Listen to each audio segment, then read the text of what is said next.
How to change font size in Notes on iPhone. To get started, first of all go ahead and open up the Notes application on your phone. The Notes app on iPhone is a versatile tool for capturing and organizing information.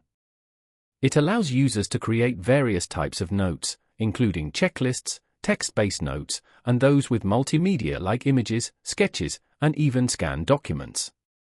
Once you're here, you can view all your notes on this page.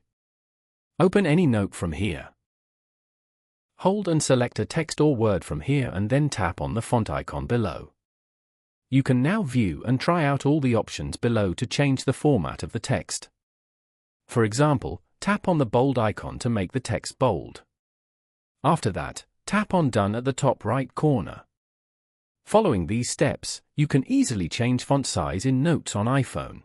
Thank you for watching. Please leave a like if this tutorial helped you, or leave a comment below if you have any questions related to the video.